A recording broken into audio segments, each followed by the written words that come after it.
Assalamualaikum warahmatullahi wabarakatuh. Anak-anakku sekalian, bertemu lagi dengan pendidikan agama Islam yang diampu oleh Bapak Muhammad Yusuf. Anak-anak, semoga hari ini anak-anak semuanya dalam keadaan sehat walafiat dan senantiasa mendapatkan lindungan dari Allah Subhanahu wa taala. Mari kita awali kegiatan pembelajaran melalui daring kali ini seraya meminta kepada Allah semoga anak-anak mendapatkan ilmu yang bermanfaat. Amin amin ya rabbal alamin.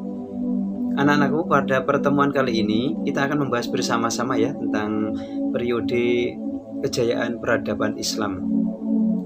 Jadi sejarah dan peradaban Islam merupakan bagian penting yang tidak mungkin dipisahkan dari kehidupan kaum muslimin dan muslimat dari masa ke masa tentunya.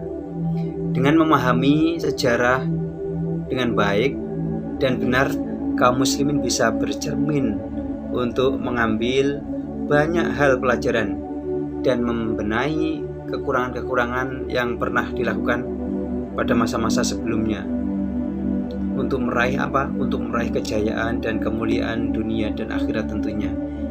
Jadi ini akan menjadikan motivasi pada kaum muslimin untuk senantiasa meningkatkan satu peradaban yang lebih baik dan lebih baik tentunya untuk meraih dan menggapai kemuliaan di dunia dan di akhirat.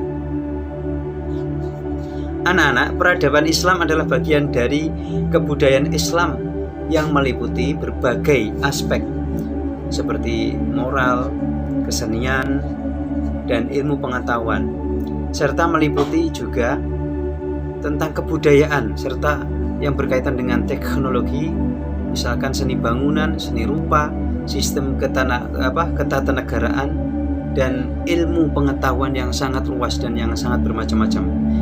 Dengan kata lain begini, peradaban Islam itu merupakan bagian dari kebudayaan ya, yang bertujuan untuk memudahkan dan mensejahterakan hidup di dunia dan di akhirat tentunya. Mungkin anak-anak belum mengetahui ya arti daripada peradaban Islam. Jadi peradaban Islam adalah bagian-bagian dari kebudayaan Islam yang meliputi berbagai aspek seperti moral, kesenian, dan ilmu pengetahuan, serta meliputi juga kebudayaan yang memiliki sistem teknologi, seni budaya, bangunan, seni rupa, sistem ketatanegaraan, dan ilmu pengetahuan yang sangat luas dan bermacam-macam. Ini dengan kata lain, peradaban Islam itu merupakan bagian daripada kebudayaan yang bertujuan untuk memudahkan serta mensejahterakan hidup manusia agar sejahtera di dunia dan di akhirat tentunya. Anak-anak, sejalan dengan pengertian tadi ya, Islam dalam menegakkan peradabannya itu tidak hanya memandang satu sisi kehidupan dunia saja, akan tetapi juga memperhatikan prinsip-prinsip pencapaian kebahagiaan untuk kehidupan di akhirat kelak, dengan memberikan ajaran dengan cara berkehidupan yang baik, yang bermoral dan santun dalam memandang keberagaman dunia. Anak-anak, dalam memahami peradaban Islam amat penting untuk mengingat tidak hanya keragaman seni dan ilmu pengetahuan, akan tetapi juga keragaman interpretasi tentang teologis dan filosofis pada doktrin-doktrin agama Islam, bahkan pada bidang hukum Islam. Nah anak-anak, kembali kepada masalah sejarah ya. Jadi sebaik-baik sejarah yang dapat diambil pelajaran dan hikmah adalah kisah-kisah yang terdapat di dalam ayat-ayat Al-Quran dan hadis-hadis yang sahih dari Rasulullah SAW. Karena kisah-kisah tersebut sudah pasti benarnya, karena berdasar ada keterangan dalil-dalilnya. Pasti benar, bersumber dari wahyu Allah yang maha benar tentunya. Juga karena kisah-kisah tersebut memang disampaikan oleh Allah Subhanahu wa taala untuk menjadi pelajaran bagi orang-orang yang berakal. Allah Subhanahu wa taala berfirman yang artinya, sungguh pada kisah-kisah mereka itu terdapat pelajaran bagi orang-orang yang memiliki akal. Al-Quran itu bukanlah cerita yang dibuat-buat, tetapi membenarkan kitab-kitab yang sebelumnya, menjelaskan segala sesuatu dan sebagai petunjuk dan rahmat bagi orang-orang yang beriman. Al-Quran Surat Yusuf ayat 111. Nah, kapan itu terjadinya dan bagaimana situasi yang terjadi saat itu? Lalu bagaimana Islam ada dan sampai pada saat ini, anak-anak?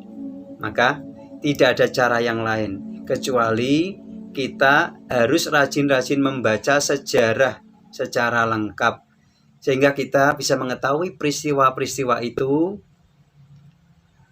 dalam apa? Dalam rangka untuk mengetahui sejarah Islam secara lengkap.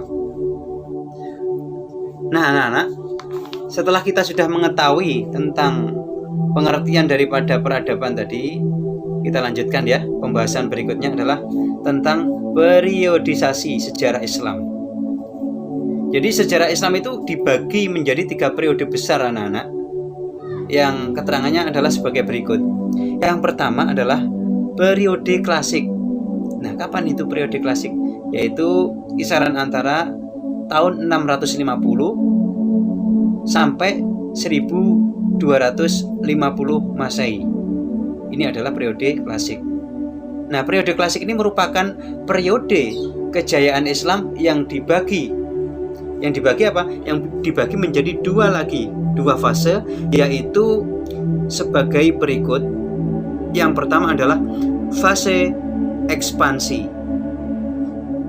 Kemudian yang kedua adalah fase disintegrasi. Kapan fase ekspansinya itu? Yaitu mulai tahun 650 itu awal tadi ya, sampai tahun 1000 Masehi. Sedangkan fase disintegrasinya adalah tahun 1000 sampai 1250 Masehi. Ini tadi adalah periode yang pertama, yaitu periode klasik. Anak-anak, yang kedua adalah periode pertengahan. Nah, kapan tahun daripada periode pertengahan ini? Peradaban Islam di tahun periode pertengahan, yakni pada tahun 1250 Masehi sampai 1800 Masehi. Nah, periode pertengahan ini merupakan periode kemunduran Islam, anak-anak. Ini dibagi menjadi 2 fase lagi. Yang pertama adalah fase kemunduran, yakni pada tahun 1250 sampai 1500 Masehi. Kemudian fase berikutnya adalah fase munculnya 3 kerajaan besar, yaitu mulai 1500 sampai 1800 Masehi, yang dimulai dengan adanya zaman kemajuan 1500 sampai 1700 Masehi, dan zaman kemunduran yakni pada tahun 1700 sampai 1800 Masehi. Nah, anak-anak, kemudian yang ketiga adalah periode yang modern. Periode modern ini pada tahun 1800 Masehi dan seterusnya.